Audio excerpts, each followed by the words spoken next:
thank you for putting it out there. So just to finish on my story, we are right now basically trying to find landing sites in villages. We said, okay, we need a 15 by 15 meters flat area, and even that is not findable. So we ended up in a village where there's 10 to 20 centimeters of water everywhere.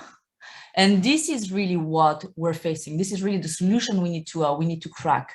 And so I think we're really going towards two different, I wouldn't say technologies, but in a way, yes, because what we want to do is to be robust, reliable, to be able to land almost everywhere, to be able to be operated in very basic conditions. So, people don't basically have to do almost nothing with the drone.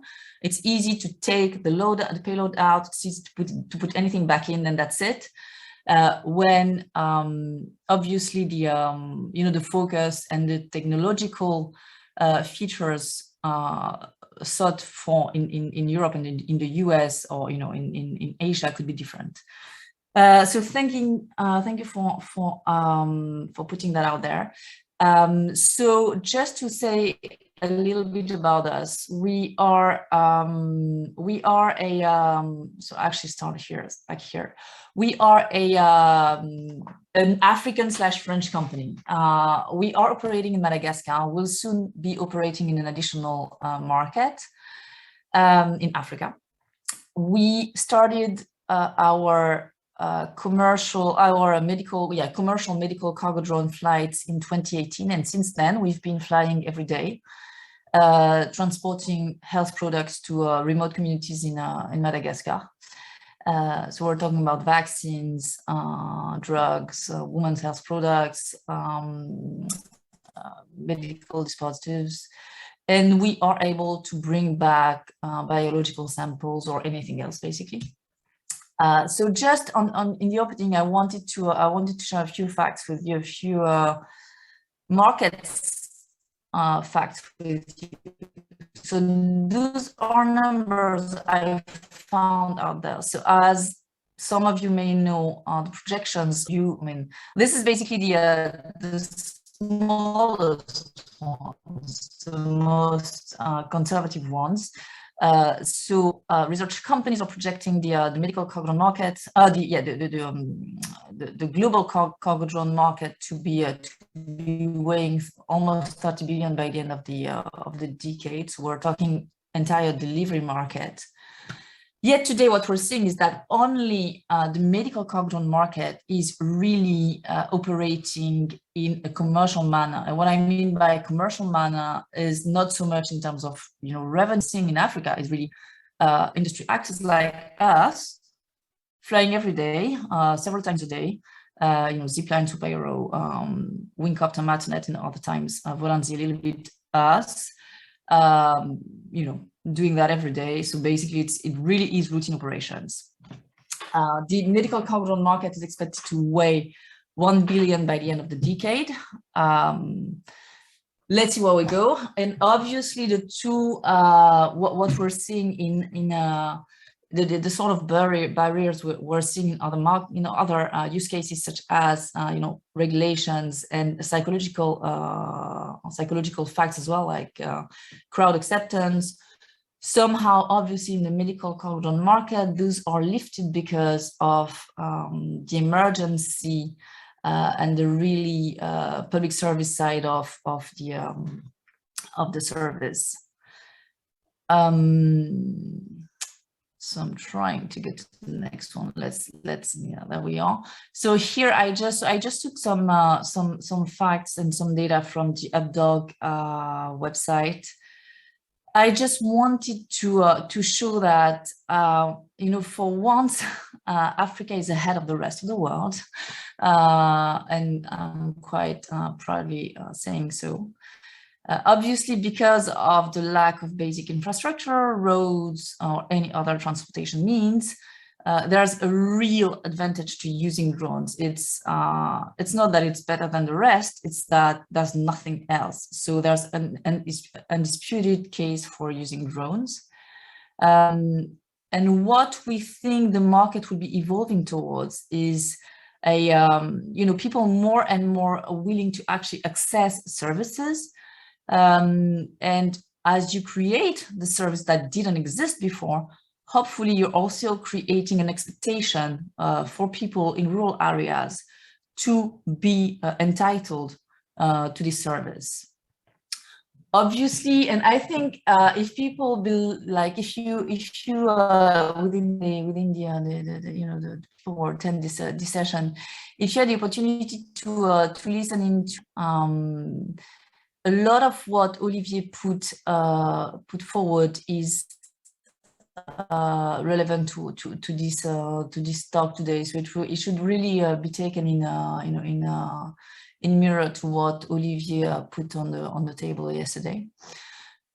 So on us, and hopefully we'll discuss that at the end of this session. So on us, this is a little bit of our achievements. So as I said, we'll be operating for actually 3 years now. We serve 500 points, operated more than 100 flights, and we are reaching out to about 2 million people. We will be at the bottom. You will see some of the partners who are supporting us and basically paying for what we're doing. We are planning to expand our service very, very early next year. So I'll talk about that a little bit later. So what we are doing, what's our focus? So our focus really is to solve the problem of last mile delivery in emerging markets, in complex areas. So we can bring 10 kg payload. We have a range of actually almost 300 kilometers, but the 150 return flight would be really almost empty, so not very interesting.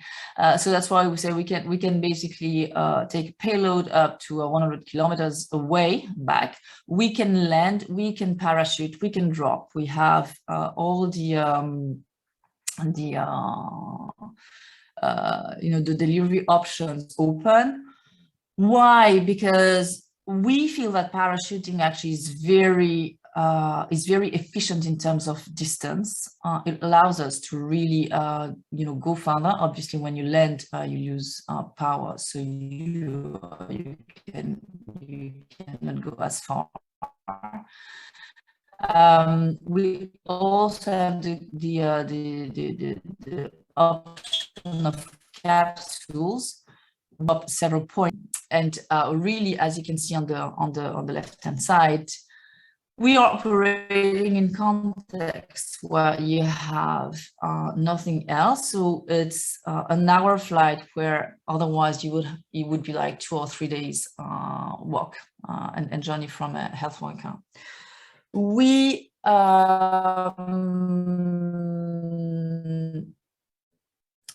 so there's one slide, we operate in rudimentary settings, and that's a point. That's the point I was making, is really to be able to serve anybody in Africa, to go almost everywhere. And so it's not to be a refined state-of-the-art, beautiful design technology. It's really to be as robust, as reliable, as steady as possible. We can fly in heavy rainfalls, and believe me, in Madagascar, we do have them. We can withstand strong winds, so 70 kilometers per hour. And we obviously are equipped, like everyone in the sector, with redundant systems all over the place. And our focus also is really on medical delivery. So we don't know where the market is, what the market is evolving towards. And I think, again, the talk of Olivier yesterday was very interesting in trying to envision what the business model was going to evolve towards. So are we going to open our deliveries to other actors, to private sector, so that we can pool deliveries, or we can pool drone usage at least? Maybe this is what the market is going to evolve towards in 3-4 years. difficult to say, probably. This also is our vision, but for now, our focus really is on medical delivery. Why? Because the needs are immense. And because we're equipping our drones so that we can actually do that. So, it's obviously refrigerated, and we can do two-way delivery, so we can land and charge a new payload to be brought back to the initial takeoff point.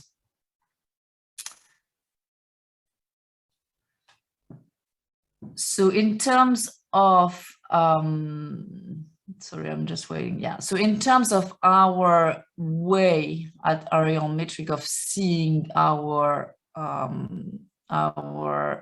activities, we are for the right reasons. Again, I told you we are of African/French. I wouldn't say origin, but culture, let's say.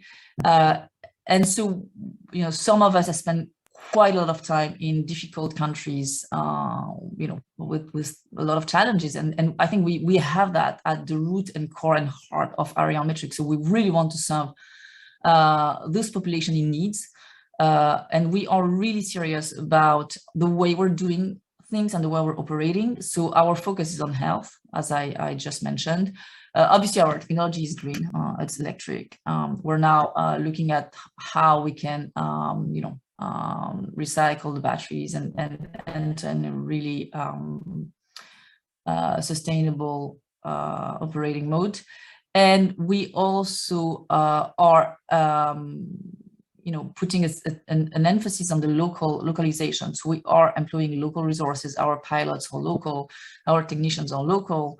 And we really want to have the capacity to train and to empower and to really build capacities in the countries we're operating. It really, for us, it is really also part of the value proposition to actually push for economic development through that way as well. So really, and anchoring the capacities in the countries themselves. And this is the way we're seeing the world, hopefully for us a little bit and for the rest of the access as well. So it seems like the location points have moved a little bit. So basically what I wanted to emphasize that we are localized today in Mauritius, Madagascar, and France. As we open new countries, probably we'll open new offices in the countries we operate, again, because we want to be employing local people. And so this is the most, the best way to doing so. Today, as you saw, as if you can remember the first map, there are a few spots in Africa where flights are routine. What we're seeing now is a market that's really picking up. So in the last 3-4 months, we've had quite a few conversations with very different, like broader, a broader spectrum of organizations. And so for us, it's a signal that drone is now slowly, coming out of the sort of innovation pilot project sort of bucket into a more serious routine one. And so I think now organizations are starting to consider that, yes, we can be really a way to operating long term. As Olivier was mentioning, there's also a question of cost, obviously, and the capacity to actually compare using drones to other alternatives. And the difficulty here is that there's no alternative. So how do you actually assess a cost versus basically nothing? And so this is a conversation as an industry that we need to get involved in. But basically, this is what we're envisioning in the future, and in 5-6 years' time, more and more operations in more countries. So obviously, for us, Africa is a continent we know better. But we know that there are many flying labs in Asia, in South America, and Latin America and Central America, and so we hope to be able to collaborate and support all those actors and those operations.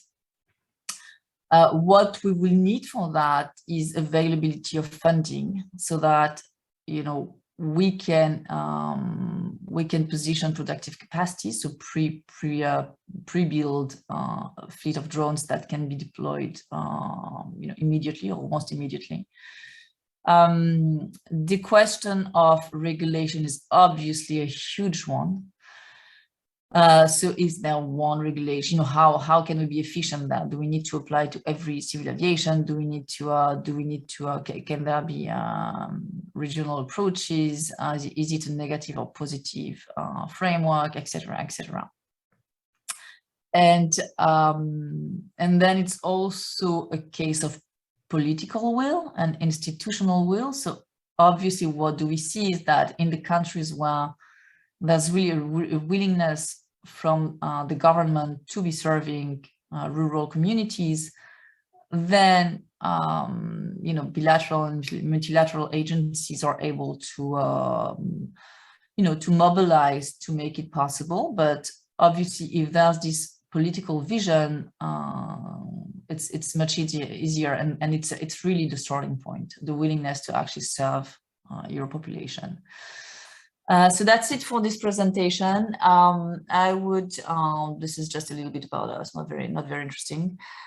This is what we want to be doing in the future. In 6-7 years time, we want to have reached 50 million people. We want to have vaccinated 5 million children. And we are, you know, getting organized to doing so. So I don't know if anyone has questions or wants to chip in the conversation of the how and the needs of at industry level.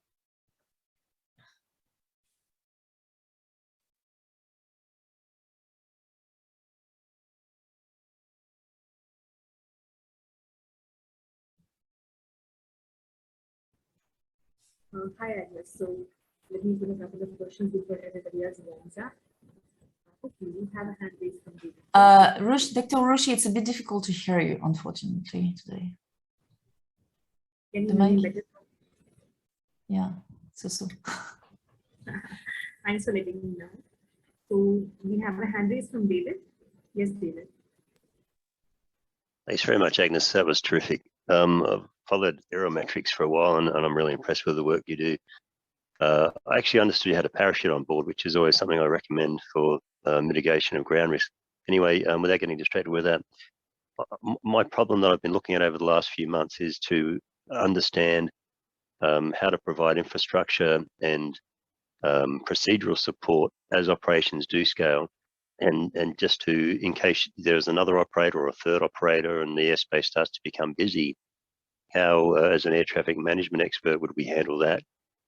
I've ended up going down a path where I think it's very, very difficult in remote settings.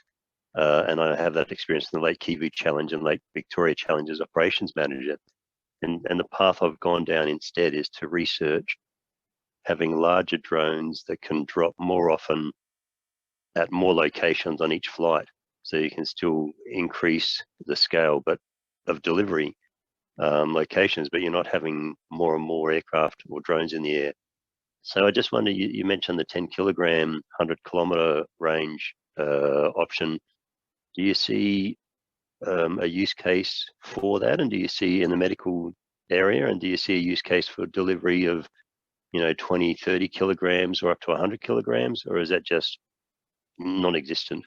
And of course it needs a runway. Thank you. So I think it's very interesting, because it's conversations we had with with people in industry and for instance the UN system. And I think what we've been told basically, because us as an industry actor, we're also obviously thinking about the next drone. What do we want to serve? Do we need to actually go further and lift more, or do we need to what do we need to put the emphasis basically? What are the needs? And what we are being told is that actually the 10 kg is at least for medical cargo is way enough. And even us, it's we never bring 10 kg. The average payload we bring is between 2 and 3. And and then industry people tell us, okay, what we need is basically small drones. I mean, small drones. Our drone is not small. It's more than 3 meters wingspan, so it's not small. It's heavy, but it's not, you know, obviously it's not a bigger one. And so what people tell us basically is that this kind of drones or smaller are needed for high value products and medical products range in that and qualify as that. And then we need big drones to lift things 100 kg or 200 kg or more. And in a way, in the middle, organizations seem to consider that either you can serve through you know, more traffic from us, or it's not really needed. So I hear you on the traffic dimension. Now, you know, where we're operating today, there is no basically there is no traffic, but it's obviously a question.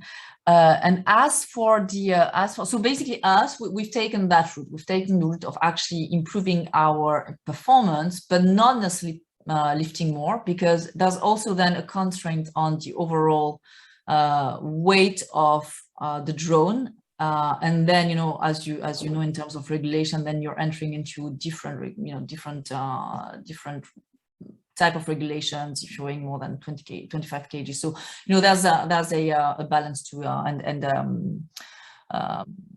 yeah, there are choices to be made here.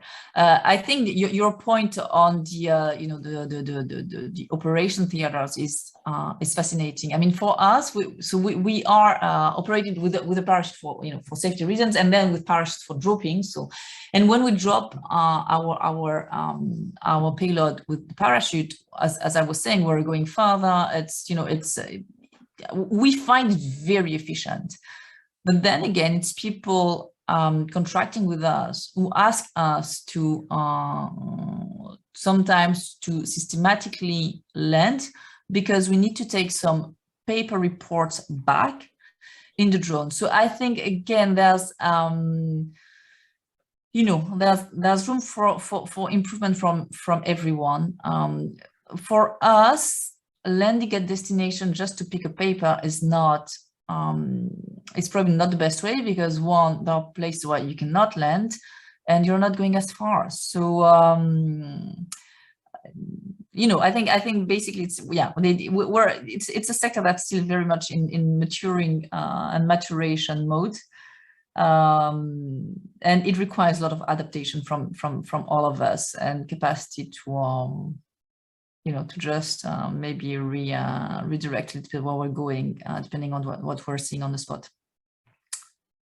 That makes sense. Thanks, Agnes. We have a question from Rajiv. Hello, Agnes. How do you cater to different parts of the world? Yeah, thank you, Agnes. Thanks a lot for your presentation. Can you hear me? Can Hello? you Yeah. hear me? Yes, we can hear you. Okay, perfect. Agnes, when you undertake operations in different parts of Africa or you know, other parts, I see your presence being at many places. What kind of maintenance challenges you face, and you know, providing, because you are operating in a very, very different environment. So if you could just throw a light, and how do you address those you know, supply chains of maintenance support? So I mean, for now, maybe, so the last slide was our projection. So unfortunately, we're not operating yet in 10 countries, just 2, and so that limits that's, you know, that contains the challenges for now. What we're doing, so we always have spare parts in advance. We're always anticipating our supplies, so and procurement. So obviously it takes time for us to you know, to procure things like batteries and things like that. So, you know, it's a 2 to 3 months timeline. So we're trying to have you know, some parts in advance always. And then we have teams in the countries where we operate. So, you know, yeah, then it's done. It's tied to operations basically. But yeah, it's true that the procurement part, especially these days, is a challenge now. Because there are regulatory aspects as well. When we have a new project, you know, everybody's kind of cognizant of the fact that from the moment you're making a decision to start operations in the country, and the moment when operations really start, it's a 3 to 6 months time you know, delay, but it's, you know, because you do have to have the regulations in place, you have to have you know, the drones built and in place. So this is what it takes. Thank you, Agnes. You're welcome. Any more questions, anyone? So if there are more questions, maybe you can move them to the chat. And thank you very much, Agnes, for being a part of this content. We would be really delightful to seeing you more often. And we are connected with the Flying Labs network. So of course, we get to learn a lot about what you do. And keep up the good work. Thank you so much for coming today. Thank you so much. Thank you for having us, and good luck with the rest of the conference. Thanks. Thank you, everyone.